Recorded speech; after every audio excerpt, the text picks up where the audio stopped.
Questions? Yes, sir. Related to trading in shares, they say you can trade income in a company if it's non-haram, it's haram income is less than 5%, it's haram loans are less than 30% of total assets. So they have to few categories. This is all bogus. There is nothing in Islam, to my knowledge, that states if the income of the company is less than 30%, 1/3, is haram. Haram income less than 5%. Who gave this? Who gave this? Who gave this percentage? Where did you get it from? They say that if they deposit their money, they finance, sorry. So suppose their total income is 100k, 95 is from halal source, 5 is interest income. So they say as long as it's less than 5 dinar, you can buy and sell in those shares in the bourse. This is baseless, akhi. Now, when you buy a share of a company, how do we describe you?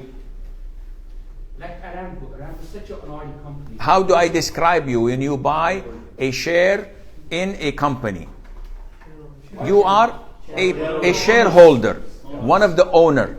So if the company is dealing in 5% liquor or prostitution or something that's haram, are you involved or not?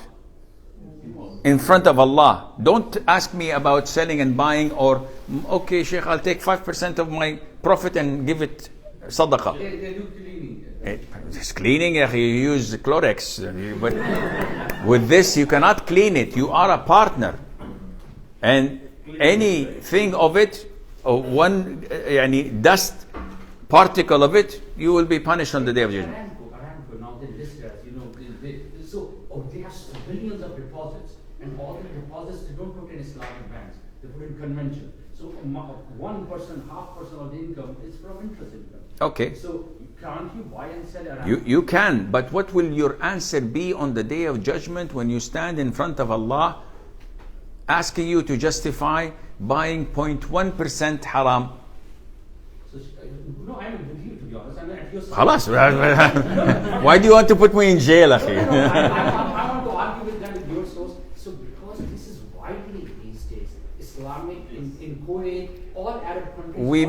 We mentioned this in the first day. There will come a time where a man does not care whether his income is from halal or haram. And we asked you, is this existing today? And you all said, definitely. This is one example. Akhi, when it comes to profit, I'm willing to sell my land, my property, my family, just to make money. How many of you know people who have betrayed their own brothers, siblings, and consumed their rights and the inheritance, and they denied them? How many? Half of you, unfortunately. And I get questions like this every single day. How is this possible? So when it comes to income, people are willing to do whatever it takes. Some second other question, sorry. In Islamic banking, now all there's in Kuwait, there's in Saudi, we have Islam bank. Are there certain things which they do which are perhaps not very right? Have you studied Islamic banks? Because they have sukuk deals, they have muraba loans. All of this. Our company takes Islamic loan, and my boss doesn't care it's Islamic, non-Islamic. But if we done Islamic with muraba, and what we every 3 months one of our assistant calls, we bought this much of oil or whatever from Malaysia. We buy, we sell, deal done, and the structure is on paper. All of this depends. They do. The documentation does that. All of this depends on a number of factors, akhi. Number one, are you a student of knowledge or a layman?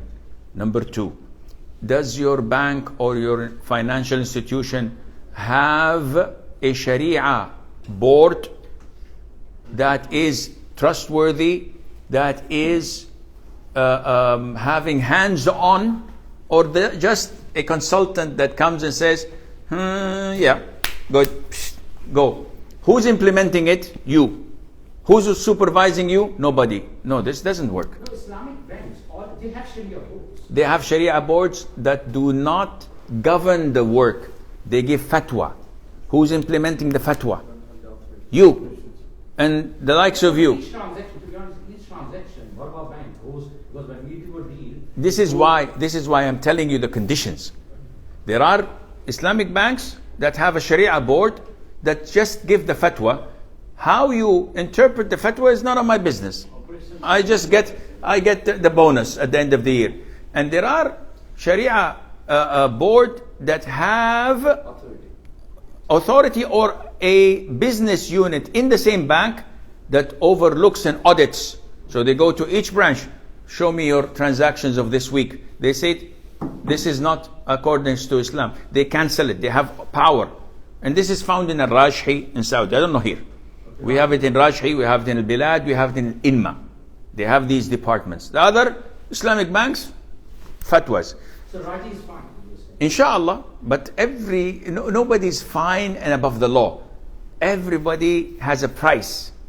So we have to look into it as students of knowledge and judge every transaction for what it is worth. Not just because it's a Rajhi, khalas, it's exempted from haram. No, we have to even look into it. Raji, if I put my deposit and I make Inshallah, you're